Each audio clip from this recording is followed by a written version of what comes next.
The winter of 1799 had settled over Mount Vernon like a heavy blanket of silence. The air was sharp, the fields crisp with frost, and the wide Potomac River shimmered under a pale December sky. George Washington, now 67 years old, rode his horse across the estate he had built with his own hands and dreams. Despite the icy rain and snow falling on his shoulders, the retired general carried himself with the same dignity that had once commanded armies. He inspected his fields and spoke with his workers, his voice calm, but still carrying the strength of command. Washington's frame was broad, his posture upright, but time had etched its lines into his face. That evening, as he returned home, his boots soaked and his throat raw from the biting wind, Martha Washington met him at the door. She fussed gently over his damp clothes, but George only smiled, brushing away her concern with the calm reassurance of a man who had endured far harsher storms. Dinner was quiet, the crackling fire warming the room. Martha spoke of family matters, while Washington leafed through letters, his mind always occupied with the nation he had helped create. No one in that peaceful home knew that these were among the last hours of his life. Yet there was a weight in the air, a silence too heavy to be ignored, as though history itself was preparing for a farewell. That night, George Washington retired early, tired from the long, cold ride. He laid his sword and papers aside and climbed into bed beside his wife.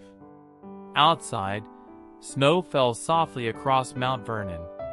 Inside, the father of America closed his eyes, unaware that the final chapter of his journey had begun. The next morning, December 13th, George Washington awoke with a sore throat.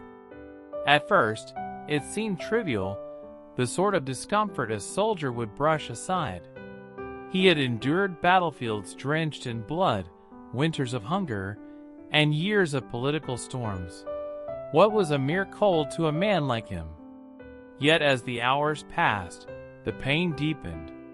By nightfall, his voice had grown hoarse, and his breathing labored. Still, Washington's sense of duty remained unshaken. He spent the day reviewing letters and giving instructions to his estate manager. Even weakened, he refused to let illness command him. His secretary, Tobias Lear, noted that Washington was pale and weary, but his master would not rest. By evening, Martha grew alarmed. She insisted doctors be summoned. In that era, medicine was primitive. Physicians arrived quickly, armed with the treatments of their time: blistering, gargles of vinegar and molasses, and above all, bloodletting. Again and again, they drained Washington's veins, believing it would cure him.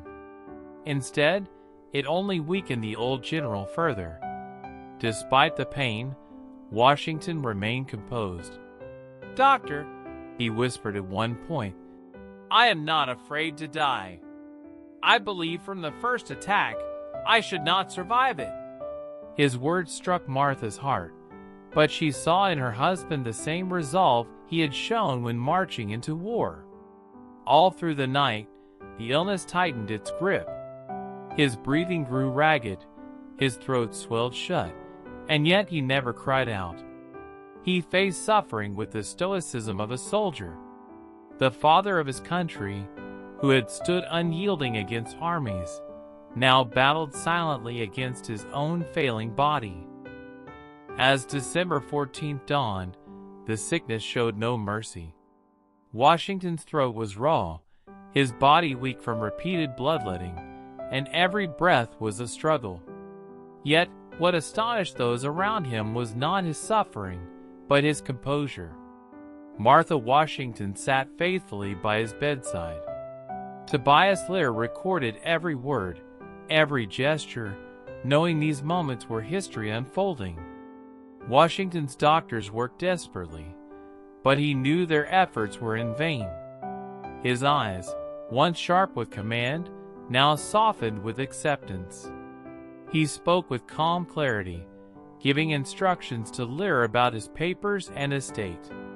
"Let my body be not put into the vault until 3 days after I am dead," he said firmly, his voice faint but steady. He wished to spare his wife the terror of a premature burial, a common fear of the time. Turning to Martha, he reassured her gently. "Do not be afraid, my dear. I am going where I am content to go." His words carried the weight of a man who had lived his life with honor and was prepared to meet its end with grace. Those in the room saw a remarkable sight. The nation's first leader, weakened by illness, yet still the very picture of dignity. His character shone brightest not in victory, but in surrender, not to an enemy, but to the natural end of all men. Through the day, his breathing grew harsher, each moment a battle. Yet he faced it without complaint. For Washington, who had faced death on battlefields, there was no fear here, only acceptance. Only the quiet strength of a man whose life had been lived in service, and whose death would be a lesson in courage. As night fell on December 14th, silence settled heavily over Mount Vernon. The house seemed to hold its breath as George Washington lay upon his bed, surrounded by those who loved him.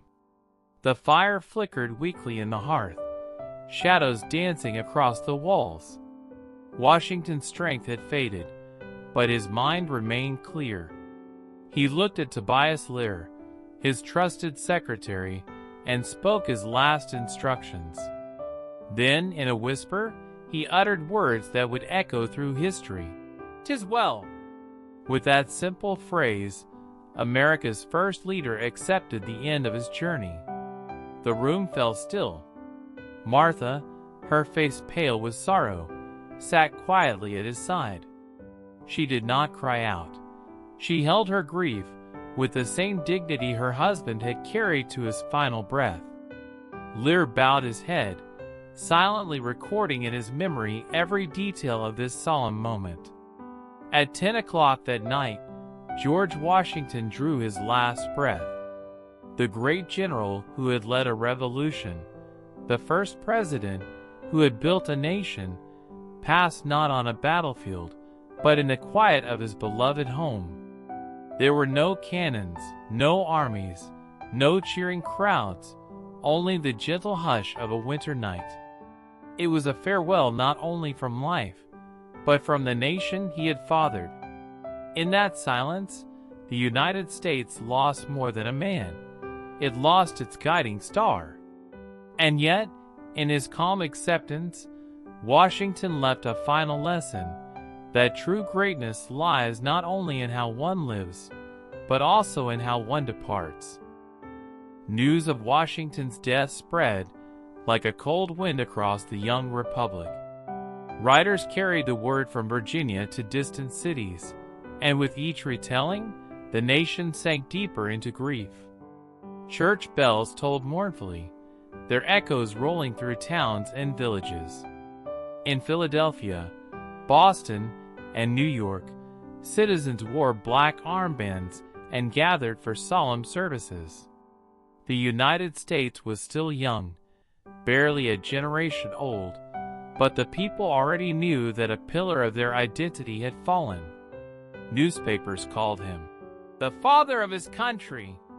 Leaders, statesmen, and ordinary citizens alike wept for the man who had led them through revolution and stood as their first president.